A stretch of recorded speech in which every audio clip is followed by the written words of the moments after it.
بسم اللہ الرحمن الرحیم۔ گمنام ہیرو کے معزز ناظرین، السلام علیکم۔ آئیے چلتے ہیں کہانی کی طرف۔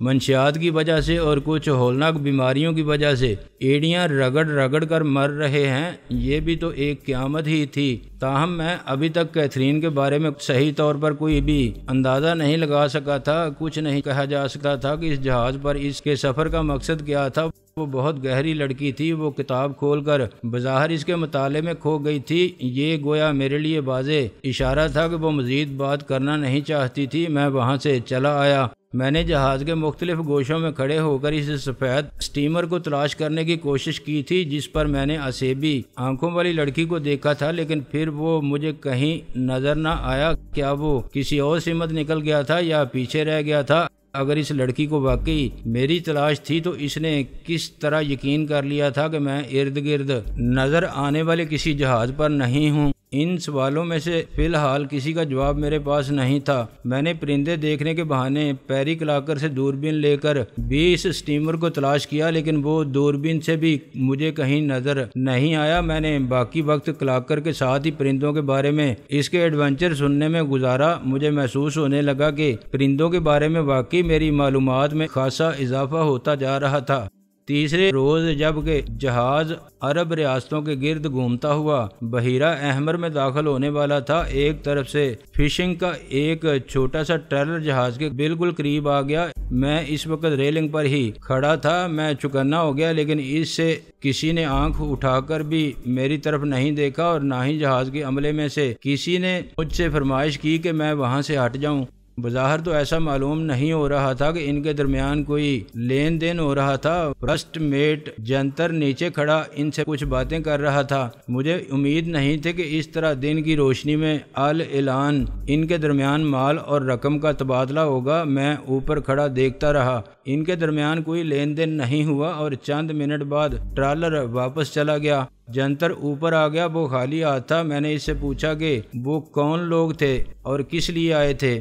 ماہی گیر تھے، مچھلیاں ہمارے ہاتھ فروخت کرنا چاہتے تھے، لیکن ان کے پاس مال اچھا نہیں تھا اور قیمت کچھ زیادہ مانگ رہے تھے۔ ان سے افضل ہی صحیح طرح نپٹتا ہے، جنتر نے جواب دیا۔ اسی روز کچھ دیر بعد ایک اور فشنگ ٹرالر جہاز کے قریب آیا اور گویا وہی منظر دہرایا گیا۔ عبدل رسے کی سیڑھی کے ذریعے ٹرالر پر گیا۔ اس بار وہ واپس آیا تو اس کے کندھے پر مچھلیوں کی ایک باسکٹ لدی ہوئی تھی۔ جہاز پر آ کر وہ باسکٹ خانسامہ کے حوالے کرتے ہوئے بولا، مچھلیاں اچھی ہیں، تازہ بھی ہیں اور سستی بھی ہیں۔ خانسامہ نے باسکٹ کھول کر اس میں جھانکا۔ باسکٹ میں 8-10 بڑی بڑی مچھلیاں موجود تھیں۔ خانسامہ نے ان میں سے ایک کو نکال کر گویا ہاتھوں ہی ہاتھوں میں تولا اور معنی خیز سے انداز میں مسکرا دیا۔ پھر وہ باسکٹ اٹھا کر کچن میں لے گیا۔ میرے ذہن میں شکوک کا سمپولیا رینگنے لگا تھا۔ اس کے لیے میں موقع کی تلاش میں رہا، لیکن افغان خانسامہ مجھے زیادہ دیر کے لیے کچن سے ادھر ادھر ہوتا دکھائی نہ دیا۔ وہ اگر کچن سے نکلا بھی تھا بہت ہی تھوڑی دیر کے لیے اور آس پاس ہی کہیں موجود رہا۔ وہ ایپرن باندھے ہوئے تھا اور پچھلے 3 دنوں کی نسبت کچھ زیادہ مستعد نظر آ رہا تھا۔ ایسا معلوم ہوتا تھا کہ آج اس نے سہ پہر ہی رات کے کھانے کی تیاری شروع کر دی تھی۔ بالآخر میں نے اسے انجن روم کی طرف جاتے دیکھا اور اس نے ایپرن اتارا ہوا تھا۔ شاید وہ کیپٹن گوئز سے ملاقات کرنے کے لیے جا رہا تھا۔ میں نے رسک لینے کا فیصلہ کر لیا اور تنگ سے رسوں پر پنجوں کے بل تقریباً دوڑتا ہوا سیڑھیوں تک جا پہنچا اور 2 چھلانگوں میں سیڑھیاں اتر کر کچن میں جا پہنچا۔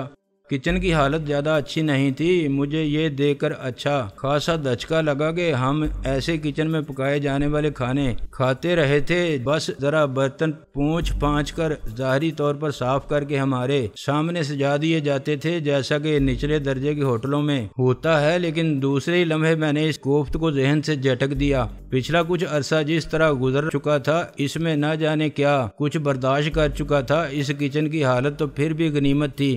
مجھے وہ مچھلیاں تلاش کرنے کے لیے کسی فریزر وغیرہ میں جھانکنا نہیں پڑا، وہ کوکنگ رینج کے قریب ماربل کے کاؤنٹر پر نہایت کرینے سے اور ترتیب سے رکھی تھیں۔ میں نے ان میں سے ایک مچھلی کو 2 انگلیوں سے پکڑ کر اٹھا کر دیکھا، اس کا پیٹ چاک تھا۔ پھر میں نے جھک کر دیکھا تو سبھی مچھلیوں کے پیٹ چاک نظر آئے، انہیں خوب صاف کر کے رکھا گیا تھا۔ میں یہ اندازہ نہیں کر سکا کہ مچھلیوں کے پیٹ تازہ چاک کیے گئے تھے یا پہلے سے چاک شدہ تھے، ٹانکوں وغیرہ کے ذریعے بند تھے اور اب صرف ٹانکے کھولے گئے تھے۔ میں نے ٹانکوں کے نشانات تلاش کرنے کی کوشش کی لیکن وہ مجھے نظر نہیں آئے۔ میں الجھن میں پڑ گیا۔ ایک بار پھر میرا یہ شبہ قوی ہونے لگا کہ مچھلیوں کے پیٹ میں کچھ آیا تھا۔ میں نے خانسامہ کو کچن سے باہر کچھ لے جاتے نہیں دیکھا تھا۔ اگر وہ کچھ آیا تھا تو کیا وہ کچن میں ہی چھپایا گیا تھا؟ بظاہر وہ زیادہ لمبا چوڑا کچن نہیں تھا، لیکن اگر اجلت کے عالم میں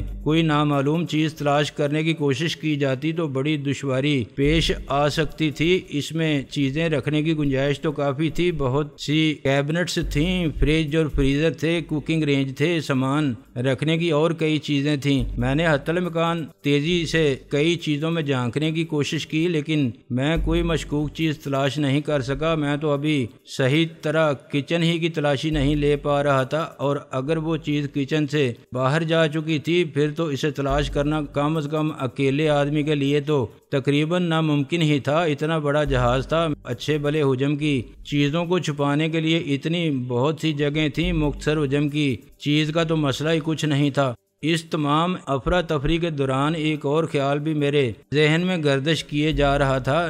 جس طرح وہ ٹرالر جہاز پر مچھلیاں دینے آیا تھا، اس وقت ہم عرب ریاستوں کی حدود میں تھے۔ عرب ریاستوں میں تو ہیروین اندر لانے کی کوشش کی جاتی تھی اور عرب ممالک اپنے سخت قوانین اور سخت رویے کی وجہ سے اس یلغار کو حتی الامکان روکے ہوئے تھے، لیکن یہاں سے ہیروین کا ٹریفک باہر کی طرف جانے کا کوئی سلسلہ ابھی تک کم از کم میرے علم میں تو نہیں آیا تھا۔ تو پھر یہ کیا چکر تھا؟ کہیں میں خواہ مخواہ شکوک اور واہموں کا شکار تو نہیں ہو رہا تھا؟ میں ایک بار پھر مچھلیوں کی طرف پلٹ آیا۔ میں نے 2-3 دوسری مچھلیاں بھی اٹھا کر دیکھیں، سب کے پیٹ یکساں انداز میں چاک تھے۔ اچانک مجھے اپنے عقب میں کسی کی موجودگی کا احساس ہوا۔ میں تیزی سے گھوما۔ افغان خانسامہ دروازے میں کھڑا تھا۔ اس کا چہرہ اس وقت کچھ زیادہ ہی سرخ نظر آ رہا تھا اور آنکھیں نفرت سے دمک رہی تھیں۔ عجیب بات یہ تھی کہ اس کے ہاتھ میں گوشت کاٹنے کا بھاری چاپر تھا۔ چاپر اسٹیل کا تھا اور اس وقت دھوپ میں چمک رہا تھا۔ مجھے اپنی جلد کے نیچے سرسراہٹ سی محسوس ہوئی۔ لگتا تھا کہ عقب سے مجھ پر نظر پڑتے ہی خانسامہ کافی جلال میں آ گیا تھا اور شاید اس نے بے مشکل اپنے آپ کو چاپر کے استعمال سے باز رکھا تھا۔ عین ممکن تھا کہ میں تیزی سے نہ گھومتا اور مزید ایک آدھا لمحے اس کی آمد سے بے خبر رہتا تو وہ چاپر استعمال کر ہی گزرتا۔ خانسامہ خواہ کہیں بھی ملازمت کریں، عام طور پر وہ کچن کو اپنی ذاتی جائیداد سمجھتے ہیں اور بلا اجازت وہاں کسی کو دخل اندازی کو بہت برا محسوس کرتے ہیں۔ ان کی اس نفسیات کا مجھے احساس تھا اور اس وقت تو میں ویسے ہی کچھ مشکوک نظر آ رہا تھا۔ ان سب باتوں کے باوجود مجھے خانسامہ کا اس طرح حد سے زیادہ جلال میں آ جانا کچھ غیر فطری سا محسوس ہوا۔ میں نے مچھلی احتیاط سے کاؤنٹر پر واپس رکھتے ہوئے مسکرا کر ہموار لہجے میں کہا، دراصل کافی پینے کا موڈ ہو رہا تھا، تم کہیں نظر نہیں آئے۔ میں نے سوچا خود ہی بنانے کی کوشش کی جائے۔ خانسامہ کو اپنا مقصد سمجھانے کے لیے اس سے آسان انگریزی میں بات کرنا پڑی تھی۔ کچھ ایسی ہی انگریزی میں وہ جواب دیتا تھا، کیا آپ کوئی نئی قسم کی کافی بنانے لگے تھے مسٹر افضل خان؟ کوئی ایسی کافی جس میں مچھلی بھی ڈلتی ہے؟ اس نے گویا ایک لفظ کو چباتے ہوئے پوچھا۔ ویسے اس نے بہت تیزی سے اپنے جلال پر قابو پا لیا تھا۔ نہیں، میں گویا اس کی بات کو مذاق سمجھتے ہوئے اس پر ذرا ہنسنے کی کوشش کی۔ مچھلیاں تو میں ویسے ہی دیکھنے لگا تھا، کسی اچھی نسل کی معلوم ہوتی ہیں۔ رات کے کھانے میں شاید مچھلی ہی ملے گی۔ صرف رات کے کھانے پر ہی نہیں بلکہ اب تو اکثر مچھلی ہی کھانے کو ملے گی۔ اس کا چہرہ بہت تیزی سے اعتدال پر آ رہا تھا، تاہم اس کا لہجہ اب بھی چبھتا ہوا ہی تھا۔ اس مچھلی کو آپ کے پاکستان میں ہیرا کہا جاتا ہے اور انگریزی میں ریڈ ہیرنگ۔ اور کچھ جاننا چاہتے ہیں آپ؟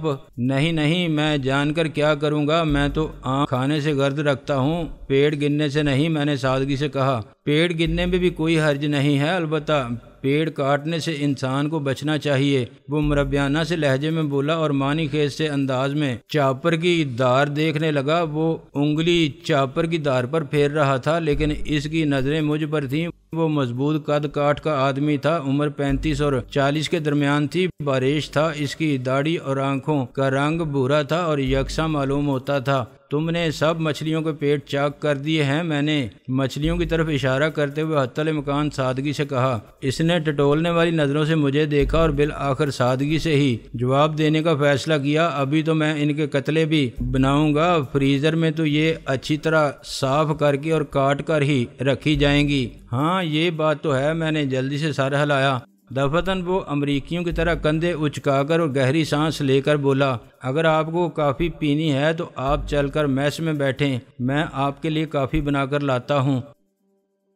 میس کچن سے ملحق ہی تھا۔ میں میس میں آ کر بیٹھ گیا۔ وہ 2-3 منٹ میں ہی میرے لیے کافی بنا کر لے آیا جس سے بھاپ اٹھ رہی تھی۔ وہ کافی میرے سامنے رکھنے کے بعد بھی چند لمحے وہیں کھڑا رہا، گویا دیکھنا چاہتا ہو کہ میں کافی پیتا ہوں یا نہیں۔ سچی بات یہ تھی کہ فی الحال میرا اس کی لائی ہوئی کافی پینے کو دل نہیں چاہ رہا تھا۔ کوئی بعید نہیں تھا کہ ابھی اس بدبخت کے دل میں غیظ و غضب کا طوفان کم نہ ہوا ہو۔ کافی میں کچھ ملا لایا ہو جس کے نتیجے میں میری لاش سمندر کی مچھلیوں کے ڈنر میں بھی کام آ سکتی تھی۔ میں نے یہی ظاہر کیا جیسے میں کسی گہری سوچ میں ڈوبا ہوا تھا اور بے خیالی میں مگ کو میز پر گھما رہا تھا۔ آخر وہ کچن میں چلا گیا۔ کچن کی بھی ایک کھڑکی میس میں کھلتی تھی جو پینٹری کا کام دیتی تھی۔ میں نے اس کھڑکی سے جو ہی اس کی پشت میس کی طرف ہوتے دیکھی، جلدی سے دبے قدموں اٹھ کر واش بیسن میں کافی الٹ دی۔ اس کے بعد میں چند منٹ تک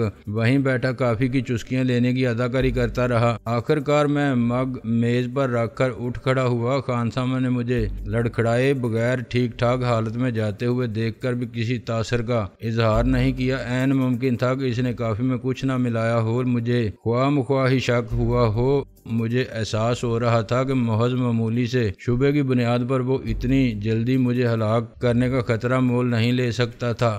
اس روز میں نے صبح سے کیتھرین کو نہیں دیکھا تھا۔ شاید اس نے ناشتہ بھی اپنے کیبن میں منگوایا تھا۔ میں ابھی تک اس کے بارے میں کچھ معلوم نہیں کر سکا تھا۔ وہ ڈرگز کے دھندے میں کس طرح ملوث تھی؟ آیا وہ خود کچھ لے کر جا رہی تھی یا مال جہاز میں لدا ہوا تھا اور وہ ڈرگ مافیا کی طرف سے نگراں کے طور پر کھیپ کے ساتھ سفر کر رہی تھی؟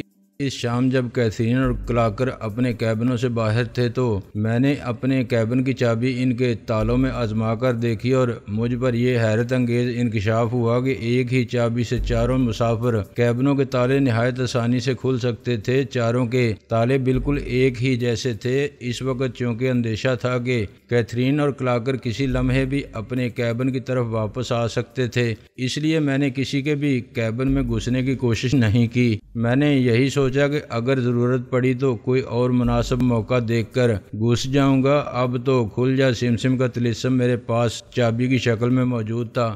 سفر کے چوتھے روز میں بیدار ہو کر کیبن سے نکلا تو دیکھا کہ ہم بحیرہ احمر میں داخل ہو چکے تھے اور شمال مغرب کی سمت میں سفر کر رہے تھے۔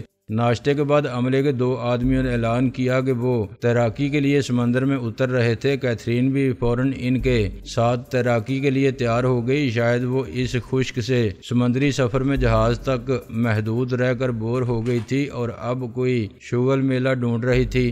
ربڑ کی ایک کشتی اور رسے کی سیڑھی سمندر میں اتاری جا رہی تھی۔ کلاکر جلدی سے اپنے کیبن میں جا کر اپنا کیمرہ نکال لایا اور بولا، میں کشتی میں بیٹھ کر فوٹوگرافی کروں گا۔ کیتھرین سوئمنگ سوٹ پہن چکی تھی۔ قیامتیں کچھ اور نمایاں ہو چکی تھیں۔ دل تو میرا بھی چاہ رہا تھا کہ کیپٹن گویز سے تیراکی کا لباس مستعار لے کر بحیرہ احمر کو بحیرہ عشق تصور کرتے ہوئے کیتھرین کے ساتھ کود پڑوں اور اسے اپنی تیراکی کے کچھ کمالات دکھا دوں، لیکن کئی طرح کی سوچوں نے میرے قدم روک لیے۔ ایک تو یہ خیال آ گیا کہ کہیں وہ یہ نہ سمجھ لے کہ میں اسے متاثر کرنے کی بچکانہ یا کچھ فلمی سی کوشش کر رہا ہوں۔ دوسرے، مجھے بحیرہ احمر کا پانی اس قابل نہیں لگ رہا تھا کہ اس میں تیراکی کی جاتی۔ تیسری اور سب سے اہم بات یہ تھی کہ اگر وہ لوگ نیچے جا رہے تھے تو میرے لیے یہ کیتھرین اور کلاکر کے کیبنوں کی تلاشی لینے کا بہترین موقع تھا۔ معلوم نہیں ایسا موقع پھر ہاتھ آتا یا نہیں۔ میں محض ذرا سے شغل کے لیے خود ان کے ساتھ سمندر میں اتر کر اس موقع کو ضائع نہیں کر سکتا تھا۔ تاہم میں نے رسماً کیتھرین سے کہا، میرا خیال ہے تمہیں یہاں تیراکی نہیں کرنی چاہیے، سمندر کا پانی اچھا معلوم نہیں ہو رہا، شاید تمہارے جسم کو نقصان پہنچے۔ وہ مڑ کر میری طرف دیکھتے ہوئے خاصے ہوشربا سے انداز میں مسکرائی اور بڑے میٹھے لہجے میں بولی، اگر اس وقت پاپا یہاں ہوتے تو یقیناً ایسی ہی کوئی بات کرتے، آخر تمہیں اس عمر میں پاپا بننے کا اتنا شوق کیوں ہے؟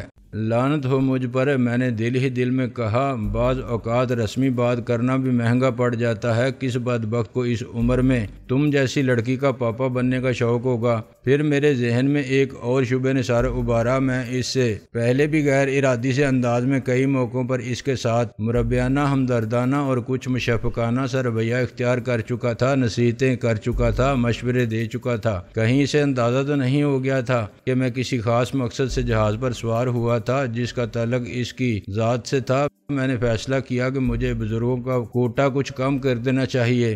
وہ لوگ رسے کی سیڑھی کے ذریعے سمندر میں اتر چکے تو میں نے آنکھ بچا کر پہلے کیتھرین کے کیبن تک پہنچا۔ چابی سے اس کے کیبن کا تالا بالکل اسی طرح کھل گیا جس طرح میرے اپنے کیبن کا کھلتا تھا۔ اندر پہنچ کر میں نے دیکھا اس کا کیبن بالکل میرے ہی کیبن جیسا تھا، فرق صرف یہ تھا کہ عبدل یا جنتر اس کے کیبن کی صفائی ستھرائی وغیرہ کا بہت خیال رکھ رہے تھے، جبکہ میرے کیبن کی طرف کسی نے توجہ دینے کی زحمت نہیں کی تھی۔ اس کے بستر کی چادر بدلی ہوئی تھی، کمبل بھی صاف ستھرا تھا، فرش بھی صاف تھا، جبکہ میرے کیبن کی حالت کچھ ایسی ہی تھی جیسے میں کرایہ دیے بغیر سفر کر رہا تھا اور جہاز کا عملہ مجھ سے خفا تھا۔ میں نے اس تضاد پر اپنے آپ کو زیادہ غمناک نہیں ہونے دیا۔ آخر وہ کیتھرین تھی اور میں افضل چودھری، فرق صاف ظاہر تھا۔ کیتھرین کا بیشتر سامان 2 سوٹ کیسوں میں تھا۔ میں نے تیزی سے ان کی تلاشی لے ڈالی۔ ان میں عام استعمال کے کپڑے تھے، وہ ساری بھی تھی جو میں دیکھ چکا تھا، اس کے علاوہ شلوار قمیض بھی تھیں۔ زیادہ تر ملبوسات مغربی ہی تھے۔ چمڑے کے ایک چھوٹے بیگ میں میک اپ کی کٹ اور کلون وغیرہ تھے۔ انگریزی کی کچھ سنجیدہ کتابیں تھیں۔ ایک اور چرمی بیگ میں مختلف وٹامنز کی گولیاں کی بڑی بڑی پوری 12 شیشیاں تھیں، گویا موصوفہ اپنی صحت کی طرف سے غافل نہیں تھیں۔ ایک اور چھوٹے بیگ میں اس کا پاسپورٹ اور ویزے وغیرہ تھے۔ فی الحال اس نے صرف ترکی جانے کا ذکر کیا تھا، لیکن اس کے پاس کئی یورپی ممالک کے ویزے بھی موجود تھے۔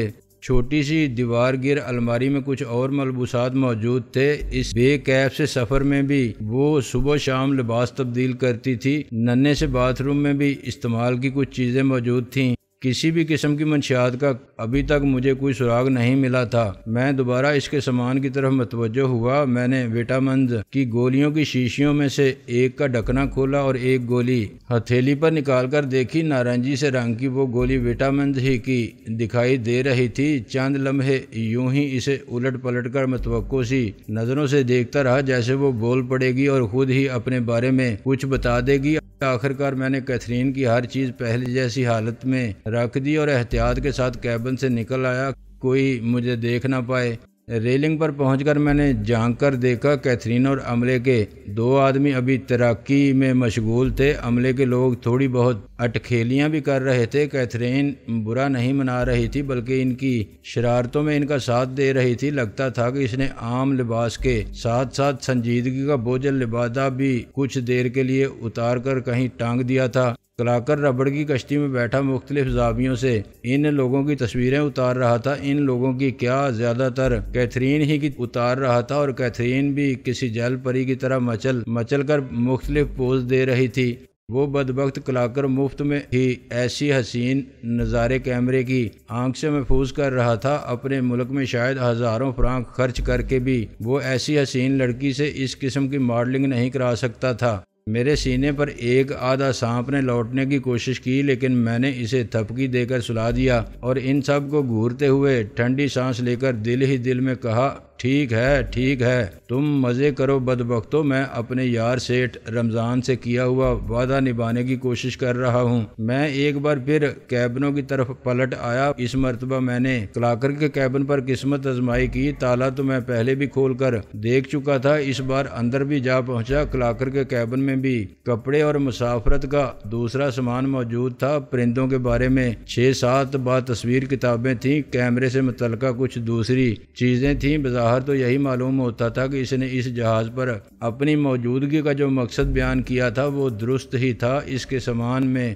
بھی کوئی ایسا سراغ موجود نہیں تھا جس سے اس کا ڈرگز مافیا سے کوئی تعلق نظر آتا۔